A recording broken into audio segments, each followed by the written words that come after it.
오늘 우리에게 주시는 하나님의 말씀은 열왕기상 10장 1절부터 13절까지의 말씀입니다. 제가 하나님의 말씀을 봉독하겠습니다. 스바의 여왕이 여호와의 이름으로 말미암은 솔로몬의 명성을 듣고 와서 어려운 문제로 그를 시험하고자 하여 예루살렘에 이르니 수행하는 자가 심히 많고 향품과 심히 많은 금과 보석을 낙타에 실었더라. 그가 솔로몬에게 나아와 자기 마음에 있는 것을 다 말하매 솔로몬이 그가 묻는 말에 다 대답하였으니 왕이 알지 못하여 대답하지 못한 것이 하나도 없었더라. 스바의 여왕이 솔로몬의 모든 지혜와 그 건축한 왕궁과 그 상의 식물과 그의 신하들의 좌석과 그의 시종들이 시립한 것과 그들의 관복과 술관원들과 여호와의 성전에 올라가는 층계를 보고 크게 감동되어 왕께 말하되 내가 내 나라에서 당신의 행위와 당신의 지혜에 대하여 들은 소문이 사실이로다. 내가 그 말들을 믿지 아니하였더니 이제 와서 친히 본즉 내게 말한 것은 절반도 못되니 당신의 지혜와 복이 내가 들은 소문보다 더하도다. 복되도다 당신의 사람들이여, 복되도다 당신의 이 신하들이여, 항상 당신 앞에 서서 당신의 지혜를 들음이로다. 당신의 하나님 여호와를 송축할지로다. 여호와께서 당신을 기뻐하사 이스라엘 왕위에 올리셨고 여호와께서 영원히 이스라엘을 사랑하심으로 당신을 세워 왕으로 삼아 정의와 공의를 행하게 하셨도다 하고, 이에 그가 금 120달란트와 심히 많은 향품과 보석을 왕에게 드렸으니 스바의 여왕이 솔로몬 왕에게 드린 것처럼 많은 향품이 다시 오지 아니하였더라. 오빌에서부터 금을 실어온 히람의 배들이 오빌에서 많은 백단목과 보석을 운반하여 오매 왕이 백단목으로 여호와의 성전과 왕궁의 난간을 만들고 또 노래하는 자를 위하여 수금과 비파를 만들었으니 이 같은 백단목은 전에도 온 일이 없었고 오늘까지도 보지 못하였더라. 솔로몬 왕이 왕의 규례대로 스바의 여왕에게 물건을 준 것 외에 또 그의 소원대로 구하는 것을 주니 이에 그가 그의 신하들과 함께 본국으로 돌아갔더라. 아멘. 여러분, 오늘은 교회력상으로 산상변모주일입니다. 예수님께서 제자들과 함께 산에 오르셔서 하나님의 신성을 드러내신 날을 기념하는 주일입니다. 마태복음 말씀을 통해 우리 그 영광스러운 장면을 한번 함께 바라볼까요? 마태복음 17장 1절과 2절 말씀인데요. 엿새 후에 예수께서 베드로와 야고보와 그 형제 요한을 데리시고 따로 높은 산에 올라가셨더니 그들 앞에서 변형되사 그 얼굴이 해같이 빛나며 옷이 빛과 같이 희어졌더라. 한번 상상해 보세요. 늘 이 예수님께서 갈릴리 호수로 광야로 이렇게 돌아다니셨잖아요. 그러니까 막 이 옷에 먼지도 가득했을 거고요. 그 행색이 참 초라해 보이셨을 겁니다. 그런데 평상시에 보던 예수님의 모습이 아닌 거예요. 얼굴은 막 해같이 빛나시고요. 또 그 옷이 얼마나 밝게 빛나는지 이 마가복음엔 그런 표현도 쓰잖아요. 세상에 어떤 빨래꾼도 그렇게 희게 할 수 없을 만큼 옷이 막 빛나는 겁니다. 당연하죠. 이거는 땅에 속한 빛이 아니었기 때문에 그렇습니다. 창조주 하나님의 영광이 드러났고요. 이 육체, 인간의 육신이라는 이 휘장에 감추인 그 하나님의 신성이 그것을 뚫고 환하게 드러나는 순간이었습니다. 그리고 그때 하늘에서 음성이 들려오죠. 마태복음 17장 5절 말씀입니다. 말할 때에 호련히 빛난 구름이 그들을 덮으며 구름 속에서 소리가 나서 이르시되 이는 내 사랑하는 아들이요 내 기뻐하는 자니 너희는 그의 말을 들으라 하시는지라. 우리 변화산 위에서 찬란한 하늘의 영광을 드러내신 예수 그리스도를 기억하면 좋겠습니다. 예수 그리스도의 말씀을 기억하고요. 바로 듣고 그 말씀대로 살아가기를 소망합니다. 그렇게 이 땅에 썩어질 헛된 것이 아니라 영원한 하늘의 영광을 바라보는 우리 모두가 되면 좋겠습니다. 그렇다면 여러분, 우리가 그토록 바라고 기다려야 할 소망, 그 영광의 실체는 무엇일까요? 여러분, 천국, 단순히 죽어서 가는 곳인가요? 그곳에 가면 길이 황금으로 되어 있고 온갖 보석이 반짝거리는 그런 화려한 장소인가요? 사도 베드로는 우리가 기다려야 할 새하늘과 새 땅의 본질을 아주 명확하게 선포합니다. 베드로후서 3장 13절과 14절 말씀 제가 세 번역으로 읽어드립니다. 그러나 우리는 주님의 약속을 따라 정의가 깃들여 있는 새하늘과 새 땅을 기다리고 있습니다. 사랑하는 여러분, 여러분이 이것을 기다리고 있으니 티도 없고 흠도 없는 사람으로 아무 탈이 없이 하나님 앞에 나타날 수 있도록 힘쓰십시오. 베드로는 그곳을 정의가 깃들여 있는 곳이라고 정의합니다. 우리가 기다리는 새하늘과 새 땅은요, 그저 눈부시게 화려하고 세상이 이야기하는 풍요가 가득한 곳이 아니라는 겁니다. 그곳은 하나님의 정의가 강같이 흐르는 곳, 거룩하신 하나님의 뜻, 하나님의 공의가 한치의 오차 없이 이루어지는 곳, 그곳이 바로 새하늘과 새 땅입니다. 오늘 우리는 본문 말씀을 통해서 솔로몬을 찾아온 스바 여왕의 이야기를 나누고자 하는데요. 이 익숙한 이야기를 통해서 우리가 잃어버린 그리고 반드시 회복해야 할 그 정의와 공의의 관점이 무엇인지 깊이 생각해 보고자 합니다. 그리고 이 말씀을 통해 하나님께서 우리에게 보여주시는 새하늘과 새 땅 바라보는 우리가 될 수 있기를 간절히 소망합니다. 성경은 솔로몬의 지혜에 대해서 이렇게 기록해요. 열왕기상 4장 29절과 30절, 32절 말씀입니다. 하나님이 솔로몬에게 지혜와 총명을 심히 많이 주시고 또 넓은 마음을 주시되 바닷가에 모래 같게 하시니 솔로몬의 지혜가 동쪽 모든 사람의 지혜와 애굽의 모든 지혜보다 뛰어난지라. 그가 잠언 3,000가지를 말하였고 그의 노래는 1,005편이며.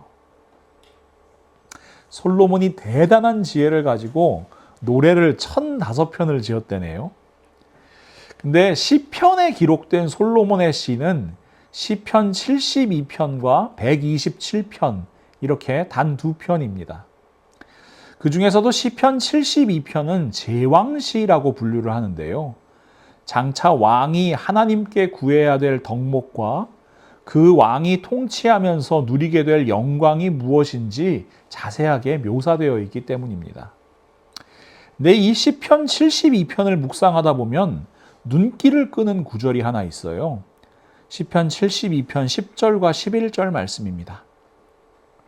다시스와 섬의 왕들이 조공을 바치며 스바와 시바 왕들이 예물을 드리리로다. 모든 왕이 그의 앞에 부복하며 모든 민족이 다 그를 섬기리로다. 여기서 스바와 시바 왕들이 예물을 드린다 이런 구절이 나오잖아요. 이 역사적 선후 관계를 따지면 솔로몬이 이 시편 72편을 먼저 지은 건지 아니면 이 스바 여왕이 찾아온 사건이 먼저인지는 정확하게 알 수 없습니다. 그러나 오늘 본문을 보면 이 시편의 고백이 단순히 문학적인 수사가 아니라 역사적인 사실이었다라는 것을 보여주는 거죠. 오늘 본문 1절과 2절 말씀을 다시 한번 볼게요. 스바의 여왕이 여호와의 이름으로 말미암은 솔로몬의 명성을 듣고 와서 어려운 문제로 그를 시험하고자 하여 예루살렘에 이르니 수행하는 자가 심히 많고 향품과 심히 많은 금과 보석을 낙타에 실었더라. 그가 솔로몬에게 나와 자기 마음에 있는 것을 다 말하매. 이 스바가 정확하게 어느 나라인지에 대해서는 학자들 사이에도 좀 이견이 있습니다. 현재 예멘 지역인 남아라비아에 있던 사바 왕국이라는 설도 있고요.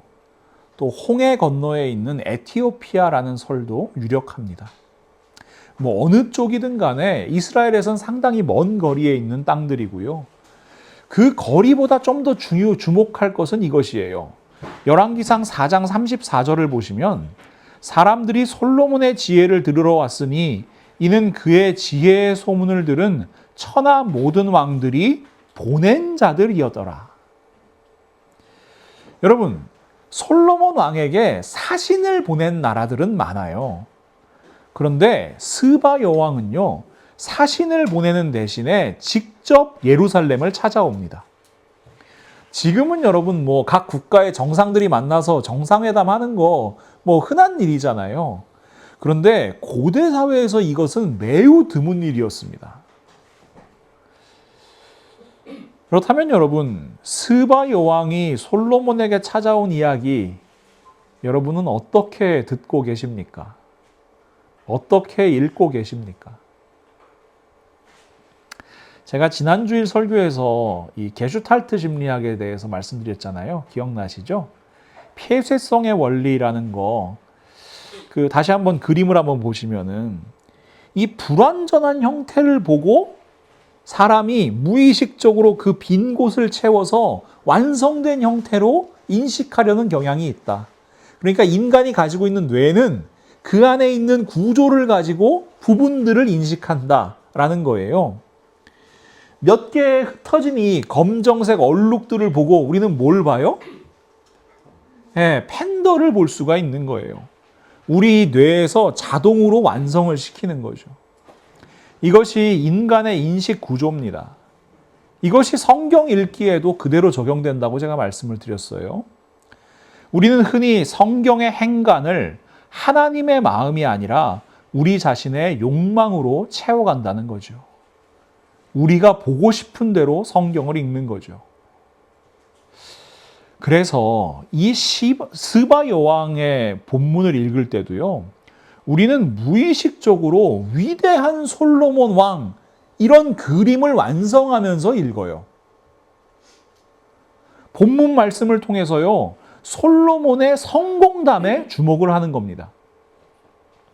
야, 솔로몬이 얼마나 대단했으면, 얼마나 지혜로웠으면, 얼마나 강력한 부와 이 권력을 가지고 있었으면 그 먼 곳에서 여왕이 직접 찾아올까? 그것도 온갖 보물을 바리바리 들고 찾아올까?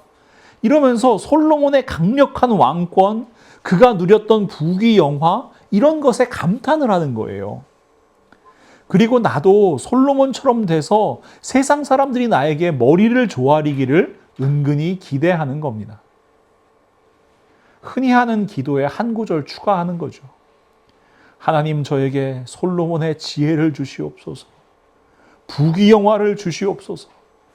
그리고 스바 여왕이 솔로몬 찾아온 것처럼 세상 사람들이 저에게 머리를 숙이고 알아서들 갖다 바치게 하여 주시옵소서. 이런 마음으로 성경 말씀을 완성해 가니까요, 성경을 읽으면 읽을수록 하나님의 마음을 품게 되는 것이 아니라 나의 욕망이 점점점 커져가는 겁니다. 그런데 말입니다. 정말 오늘 본문 말씀이 솔로몬 개인의 위대함을 칭송하는 이야기입니까? 하나님이 이 이야기를 통해서 우리에게 너희도 잘 믿으면 이렇게 부자 되고 이른바 영향력 있는 사람 된다 라고 말씀하시는 겁니까? 아닙니다. 결코 그렇지가 않습니다. 우리 하나님의 마음을 바라보기 위해서 1절 말씀을 다시 한번 자세히 볼게요. 스바의 여왕이 여호와의 이름으로 말미암은 솔로몬의 명성을 듣고 와서 어려운 문제로 그를 시험하고자 하여.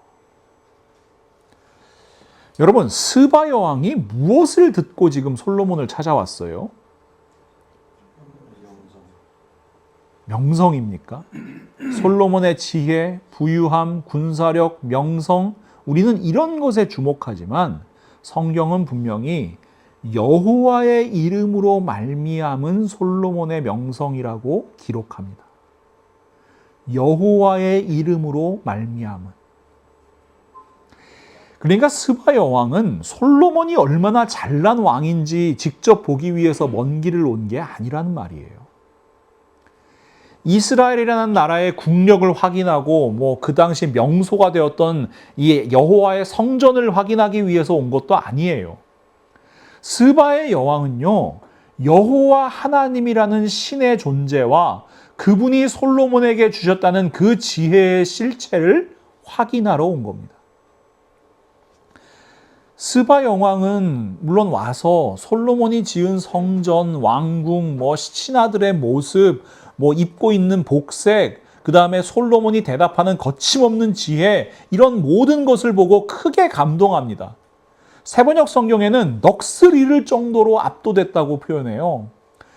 그리고 그녀는 아주 결정적인 고백을 남기는데요. 이 고백이야말로 오늘 본문의 핵심입니다.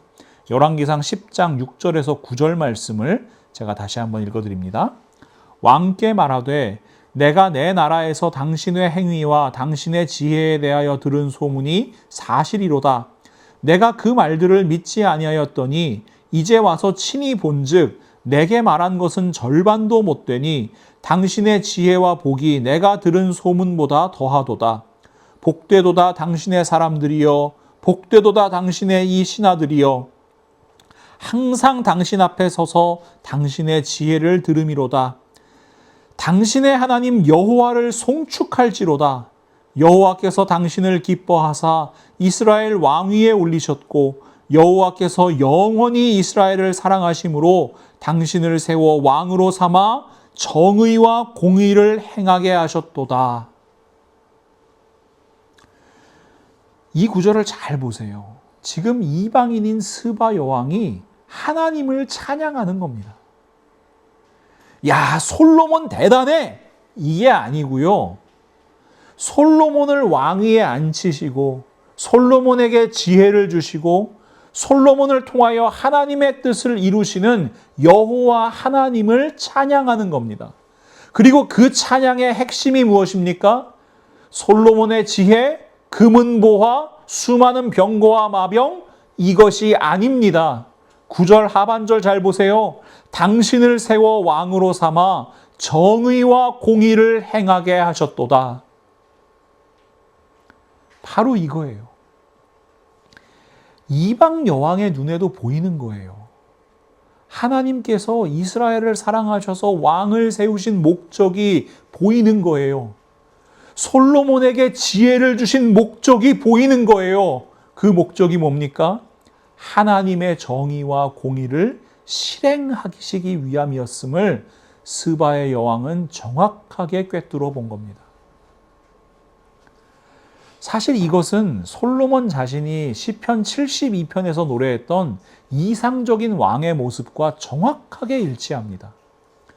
솔로몬은 시편 72편에서 이렇게 노래하는데요. 72편 1절에서 5절, 12절에서 14절, 17절에서 19절 말씀 제가 읽어드립니다. 잘 들어보세요. 하나님이여 주의 판단력을 왕에게 주시고 주의 공의를 왕의 아들에게 주소서. 그가 주의 백성을 공의로 재판하며 주의 가난한 자를 정의로 재판하리니 의로 말미암아 산들이 백성에게 평강을 주며 작은 산들도 그리하리로다. 그가 가난한 백성의 억울함을 풀어주며 궁핍한 자의 자손을 구원하며 압박하는 자를 꺾으리로다. 그들이 해가 있을 동안에도 주를 두려워하며 달이 있을 동안에도 대대로 그러하리로다. 그는 궁핍한 자가 부르짖을 때에 건지며 도움이 없는 가난한 자도 건지며 그는 가난한 자와 궁핍한 자를 불쌍히 여기며 궁핍한 자의 생명을 구원하며 그들의 생명을 압박과 강포에서 구원하리니 그들의 피가 그의 눈앞에서 존귀히 여김을 받으리로다. 그의 이름이 영구하며 그의 이름이 해와 같이 장구하리로다. 사람들이 그로 말미암아 복을 받으리니 모든 민족이 다 그를 복되다 하리로다. 홀로 기이한 일들을 행하시는 여호와 하나님 곧 이스라엘의 하나님을 찬송하며 그 영화로운 이름을 영원히 찬송할지어다. 온 땅에 그의 영광이 충만할지어다. 아멘, 아멘. 여러분, 시편 72편에서 노래하는 이 이스라엘 왕의 모습, 하나님께서 기뻐하시는 왕은 어떤 사람입니까?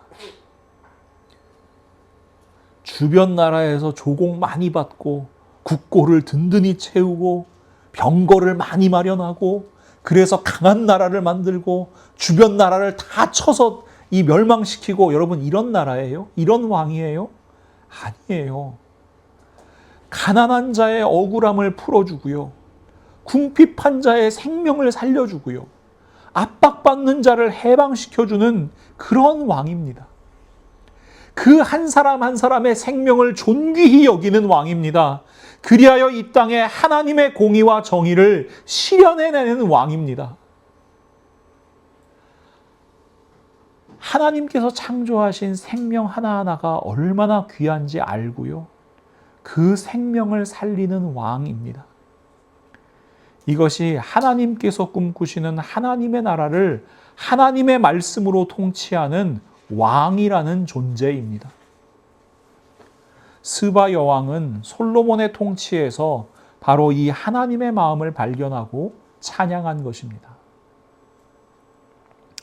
우리가 이 말씀에서 주목해야 할 또 하나 놀라운 사실은, 지금 하나님을 찬양하고 하나님의 정의와 공의를 알아보는 이 주인공이 유대인이 아니라 이방인이라는 사실입니다. 우리는 구약의 하나님을 이스라엘만의 하나님으로 축소하는 경향이 있어요. 오늘날까지도 유태인들은 그 시오니즘, 이 성전주의 포기하지를 못합니다. 그래서 지금도 전쟁과 학살을 멈추지 않죠. 그러나 성전은, 하나님은 본래 이스라엘만의 전유물이 아니었습니다. 솔로몬이 성전을 봉헌할 때 드렸던 기도, 여러분 기억하실 거예요. 그 기도 속에 이미 모든 민족을 향해 활짝 열려있는 하나님의 마음이 담겨 있거든요. 열왕기상 8장 41절에서 43절 말씀, 또 주의 백성 이스라엘에 속하지 아니한 자, 곧 주의 이름을 위하여 먼 지방에서 온 이방인이라도 그들이 주의 크신 이름과 주의 능한 손과 주의 펴신 팔의 소문을 듣고 와서 이 성전을 향하여 기도하거든 주는 계신 곳 하늘에서 들으시고 이방인이 주께 부르짖는 대로 이루사 땅의 만민이 주의 이름을 알고 주의 백성 이스라엘처럼 경외하게 하시오며 또 내가 건축한 이 성전을 주의 이름으로 일컫는 줄을 알게 하옵소서. 솔로몬은 이미 알았습니다. 이 성전은 이방인이라도 와서 기도하면 하나님께서 들으신다는 사실을요. 훗날 이사야 선지자 역시 하나님의 집이 폐쇄적인 민족주의의 공간이 아니라 만민을 향해 열려있는 생명의 자리임을 분명하게 선포합니다. 이사야 56장 6절과 7절 말씀입니다. 또 여호와와 연합하여 그를 섬기며 여호와의 이름을 사랑하며 그의 종이 되며 안식일을 지켜 더럽히지 아니하며 나의 언약을 굳게 지키는 이방인마다 내가 곧 그들을 나의 성산으로 인도하여 기도하는 내 집에서 그들을 기쁘게 할 것이며 그들의 번제와 희생을 나의 제단에서 기꺼이 받게 되리니 이는 내 집은 만민이 기도하는 집이라 일컬음이 될 것임이라. 아멘. 내 집은 만민이 기도하는 집이라. 이 말씀은 신약에 와서 예수 그리스도를 통해서 더욱 구체화되지요. 예수님께서 고향 나사렛 회당에서 설교하실 때 선민의식으로 가득 찬, 이 민족주의로 가득 찬 유대인들의 자존심을 건드리세요. 구약시대에 하나님의 은혜를 입은 대표적인 인물들이 이방인이었다고 말씀하시는 겁니다. 누가복음 4장 25절에서 27절 말씀입니다. 내가 참으로 너희에게 이르노니 엘리야 시대에 하늘이 3년 6개월간 닫히어 온 땅에 큰 흉년이 들었을 때에 이스라엘에 많은 과부가 있었으되 엘리야가 그중 한 사람에게도 보내심을 받지 않고 오직 시돈 땅에 있는 사렙다의 한 과부에게 뿐이었으며 또 선지자 엘리사 때에 이스라엘에 많은 나병 환자가 있었으되 그 중에 한 사람도 깨끗함을 얻지 못하고 오직 수리아 사람 나만 뿐이었느니라.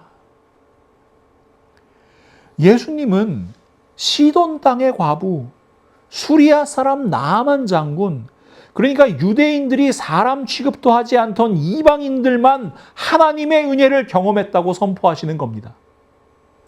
이 말씀을 들은 유대인들 크게 화를 내요. 예수님을 낭떠러지로 끌고 가서 떨어뜨려 죽이려고 합니다. 하나님의 구원을 받는 사람, 하나님의 말씀을 알 수 있는 사람, 오직 유대인들 뿐이라는 교만 때문에 그렇습니다. 여러분, 하나님은 이스라엘이라는 울타리 안에 갇혀 계신 분이 아니십니다. 성전이라는 건물에만 머무시는 분도 아니십니다. 하나님께서 우리에게 말씀하시는 생명의 복음은 만민을 향해 열려있는 메시지입니다. 특정한 개인, 특정한 집단만 하나님의 뜻을 알 수 있다는 교만은 복음의 가장 큰 적이에요. 그런데 인간의 죄성은요, 이런 교만함을 오히려 선망하는 경향이 있습니다. 하나님의 뜻을 알고 있는 한 사람, 그것이 교주든지 교황이든지 목사든지 상관없어요. 그 특별해 보이는 사람 신격화하는 겁니다. 사람들이 이단과 사이비 종교에 열광하는 이유가 바로 여기에 있어요. 하나님의 뜻을 그 사람만 안다는 거예요. 수많은 교회에서 목사를 신격화하고 맹목적으로 추종하는 이유도 복음의 본질을 잃어버렸기 때문입니다. 특정한 한 사람이 아니라, 선민이 아니라, 어떤 특정 민족이 아니라 만민을 향해 열어놓으신 그 하나님의 마음을 바라보지 못하기 때문입니다. 그래서 우리는 스바 여왕의 찬양을 기억해야 합니다. 이방인이라 할지라도 하나님의 역사를 바라보면 하나님의 살아계심 고백하게 되는 거예요. 여러분, 예수 그리스도의 십자가 앞에서 사람들의 모습을 한번 생각해 보세요. 선민이라고 자청하던, 하나님의 사랑을 받았다고 자청하던, 하나님의 말씀을 가지고 있다고 자청하던 유대인들, 예수를 모욕하고 조롱하기 바쁩니다. 마가복음 15장 29절에서 32절 말씀입니다. 지나가던 자들은 자기 머리를 흔들며 예수를 모욕하여 이르되 아하, 성전을 헐고 사흘에 짓는다는 자여, 네가 너를 구원하여 십자가에서 내려오라 하고, 그와 같이 대제사장들도 서기관들과 함께 희롱하며 서로 말하되 그가 남은 구원하였으되 자기는 구원할 수 없도다. 이스라엘 왕 그리스도가 지금 십자가에서 내려와 우리가 보고 믿게 할지어다 하며 함께 십자가에 못 박힌 자들도 예수를 욕하더라. 그러나 여러분, 그 십자가 앞에 선 이방인 백부장은 자신의 입술을 열어서 이렇게 고백합니다. 마가복음 15장 39절 말씀입니다. 예수를 향하여 섰던 백부장이 그렇게 숨지심을 보고 이르되 이 사람은 진실로 하나님의 아들이었도다. 여러분, 유대인인지 이방인인지가 중요합니까? 저는 이 표현을 좋아하지 않지만 목사인지 평신도인지가 중요합니까? 아니에요. 하나님을 경외하고 하나님의 뜻을 알고 그 뜻대로 행하는 사람, 예수 그리스도의 십자가를 믿고 예수 그리스도를 나의 주, 나의 하나님으로 고백하는 사람, 그 사람이 바로 하나님의 백성이고 그 사람이 하나님의 자녀이고 그 사람이 그리스도인임을 기억하시기 바랍니다. 그래서 우리는 스바 여왕의 방문을 보면서 솔로몬이 위대하다 막 박수칠 것이 아닙니다. 오히려 모든 민족이 주께 돌아와 하나님의 공의를 찬양하길 원하시는 열방을 향한 하나님의 넓고 깊으신 그 마음, 그 사랑을 발견해야 합니다. 시편 67편의 기자는 이렇게 고백합니다. 하나님은 우리에게 은혜를 베푸사 복을 주시고 그의 얼굴빛을 우리에게 비추사 주의 도를 땅 위에 주의 구원을 모든 나라에게 알리소서. 하나님이여 민족들이 주를 찬송하게 하시며 모든 민족들이 주를 찬송하게 하소서. 온 백성은 기쁘고 즐겁게 노래할지니 주는 민족들을 공평히 심판하시며 땅 위의 모든 나라들을 다스리실 것임이니이다. 하나님이여 민족들이 주를 찬송하게 하시며 모든 민족으로 주를 찬송하게 하소서. 땅이 그의 소산을 내어주었으니 하나님 곧 우리 하나님이 우리에게 복을 주시리로다. 하나님이 우리에게 복을 주시리니 땅의 모든 끝이 하나님을 경외하리로다. 세상 모든 민족이 구원을 받고 하나님의 이름을 찬송하는 나라. 하나님께서 모든 민족을 공의와 정의로 심판하시며 다스리는 나라. 이것이 바로 하나님께서 말씀하시는 하나님의 나라입니다. 오늘 본문에 등장하는 스바 여왕은요, 먼 훗날 예수님의 말씀을 통해 다시 한번 소환됩니다. 그런데 그 맥락이 매우 엄중하고 두려워요. 예수님께서 표적을 구하는 악한 세대를 향해서 이렇게 말씀하시는데요. 마태복음 12장 42절 말씀입니다.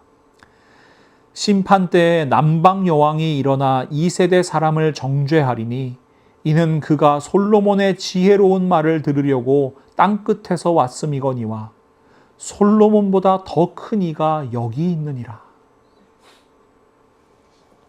예수님께서 말씀하시는 남방 여왕이 바로 이 스바 여왕입니다.